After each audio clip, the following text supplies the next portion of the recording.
Before launching his presidential campaign, Donald Trump struggled throughout his adult life in his private sector ventures. The New York Republican was often over-leveraged, faced multiple bankruptcies, and routinely tried to cut costs by refusing to pay contractors what they were owed. He's one of those rare people who managed to lose money running a casino. With Trump now in the White House, we're starting to get a better sense of why he had so many difficulties in the business world. As the Daily Beast noted, the president tried to argue last night that he's already managed to shave off a huge chunk of the national debt. The country, we took it over and owed over $20 trillion. As you know, the last 8 years, they borrowed more than it did in the whole history of our country. So they borrowed more than $10 trillion, right? And yet, we picked up $5.2 trillion just in the stock market, Trump told Sean Hannity. So you could say, in one sense, we're really increasing values. And maybe in a sense, we're reducing debt. But we're very honored by it. This wasn't just some verbal gaffe. Yesterday afternoon in Harrisburg, during a speech on taxes, he pushed a related point very proudly. Just in the stock market alone, we have increased our economic worth by $5.2 trillion. That's right, since Election Day, $5.2 trillion.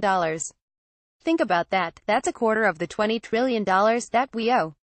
This is gibberish. They're the remarks of someone who doesn't know what the national debt is, or how the nation's finances work, or even how money works. Let's try to make this plain. When the government spends more than it takes in over the course of a year, it runs an annual budget deficit. When this happens repeatedly over the course of several years, the cumulative totals of these deficits serves as the basis for the national debt. Currently, the national debt is, as Trump noted, about $20 trillion.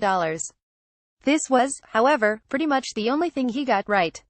The president believes stock market gains over the last year or so are worth $5.2 trillion, and if he applies that money to paying off the debt, in a sense, he's reducing the debt by nearly a fourth.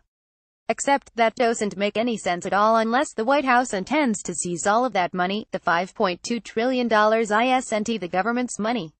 The national debt is still $20 trillion, and growing, whether stock indexes go up or down. What's more, instead of reducing debt, Trump actually intends to add quite a bit more to the debt with a massive tax cut package that he and his cohorts have no idea how to pay for. Perhaps, some of you are thinking, we should cut the president some slack, since he's still an amateur who doesn't yet understand the basics of, well, much of anything. Maybe he simply needs more time to get up to speed on things like Government Finance 101. The trouble, however, is that if there is one thing Donald Trump should understand, it's debt. This has, after all, served as the backbone of his operations for many years.